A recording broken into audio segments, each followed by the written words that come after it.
ابھی پچھلے سال جو میں نے ڈریم میں دیکھا تھا کہ جب چھوٹی جنگیں شروع ہو جائیں اور وہ بھری جنگوں میں کنورٹ ہو جائیں تو وہ پھر یعنی ورلڈ وار 3 کی طرف جاتی ہے بات. اور جو ڈریمز میں آیا تھا وہ یہی ہے کہ جو اسرائیل ہے نا، سب سے پہلے تو وہ فلسطین کے ایریے میں کارروائیاں کرتا ہے اور فلسطین کے ایریے میں ایک اہم جگہ پہ وہ ایک عمارت بنانا شروع کر دیتا ہے. تو جب وہ عمارت بنانا شروع کرتا ہے تو مسلمان صرف احتجاج ہی کر سکتے ہیں، اس کے علاوہ وہ کچھ بھی نہیں کر سکتے. پوری دنیا میں احتجاج ہوتا ہے لیکن وہ کچھ نہیں کر پاتے. اب واللہ عالم، ہو سکتا ہے کہ یہ مسجد اقصیٰ کی جگہ پہ وہ کچھ کوئی ایسی بلڈنگ بنائے جس کی وجہ سے وہ پوری دنیا کے مسلمان احتجاج کرتے ہیں لیکن کر کچھ نہیں پاتے. اور وہ جب بلڈنگ بن جاتی ہے تو اس کے بعد میں دیکھتا ہوں کہ اس کی بیس میں ایک دھماکہ ہوتا ہے، اور وہ دھماکہ ایسا ہوتا ہے کہ اس سے کے نتیجے میں نا ایک ڈسٹ اسٹارم اٹھتا ہے جو ایسے چاروں طرف پھیلتا ہے، اور وہ اتنا شدید طوفان ہوتا ہے کہ اس میں آپ کہہ لیں کہ عرب کنٹریز کی جو بڑی بڑی عمارتیں ہیں نا وہ تباہ ہوتی ہیں. اس میں بہت سارے ملک اس میں اس کی زرد میں آتے ہیں. ایجپٹ آتا ہے، سوڈان، سعودی عرب، سیریا، عراق، ادھر سے آپ دبئی، قطر، یعنی یہ سارے جو عرب کنٹریز ہیں نا وہ اس کی زرد میں آتے ہیں. اور ایک ڈریم میں نے دیکھا کہ وہ کارروائیاں کرتے ہیں، پھر اسرائیل کارروائی کرتا ہے، پھر رشیا بھی جو ہے نا وہ پروکسی وارز کے تھرو وہاں پہ گروپ بندی کرتا ہے اور وہاں پہ وہ ہانہ جنگی ٹائپ ماحول شروع ہو جاتا ہے. پھر کرتے کرتے امریکہ جو ہے نا وہ اوپنلی اس جنگ میں شامل ہو جاتا ہے اور وہ پھر ورلڈ وار 3 بن جاتی ہے. اب اگر تو یہ چیزیں شروع ہو گئیں،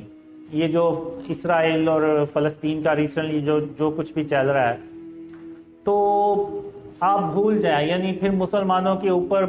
برا وقت ہی ہے. میں نے دیکھا ہے، میں بات کرنا تو نہیں چاہ رہا لیکن جو میں نے ڈریمز میں دیکھا وہ یہی ہے کہ مسلمان بہت زیادہ پستے ہیں،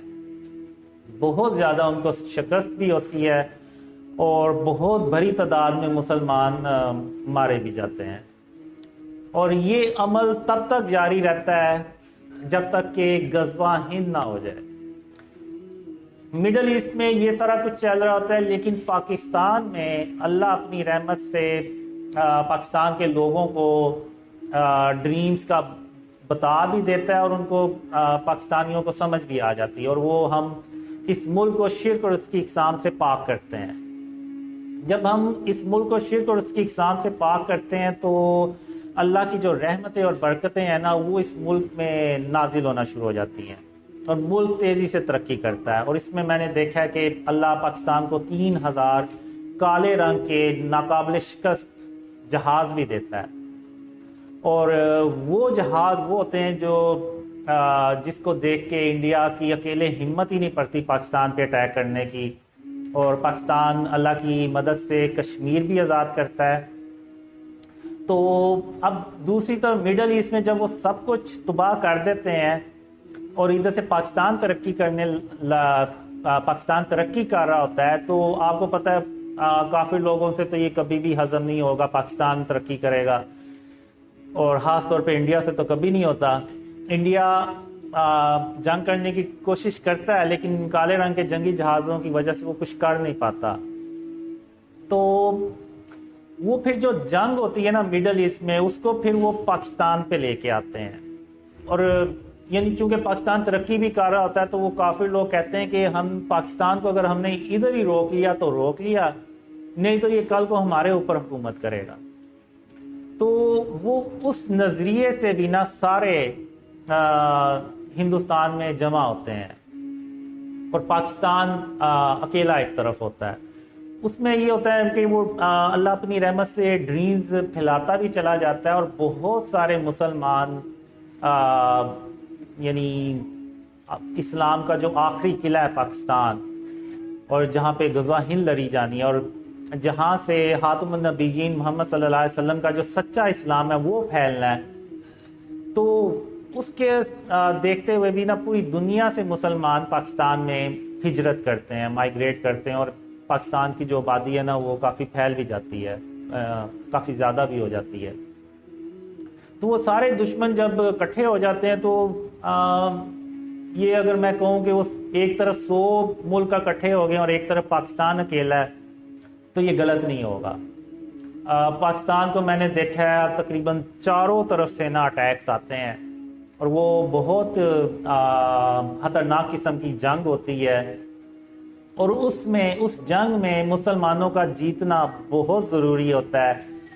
جو میں نے ڈریمز میں دیکھا ہے کہ جیسے مسلمانوں کے لیے غزوہ بدر بہت اہم تھی،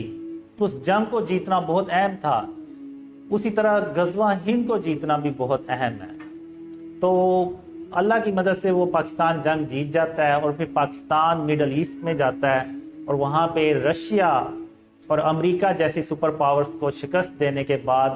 پوری دنیا میں اکیلا اللہ کی مدد سے سپر پاور بن جاتا ہے، اور پھر پاکستان جو ہے وہ خاتم النبیین محمد صلی اللہ علیہ وسلم کا جب سچا اسلام پوری دنیا میں پھیلاتے ہیں تو وہ پوری دنیا امن سے بھر جاتی ہے، اور وہ امن جو ہے وہ تقریباً 7-8 سال چلتا ہے، اور پھر اس کے بعد قیامت کی بڑی نشانیاں، یعنی دجال آتا ہے، پھر اس کے بعد یاجوج ماجوج نکلتے ہیں، اور پھر عیسیٰ علیہ السلام وہ بھی تشریف لاتے ہیں واپس۔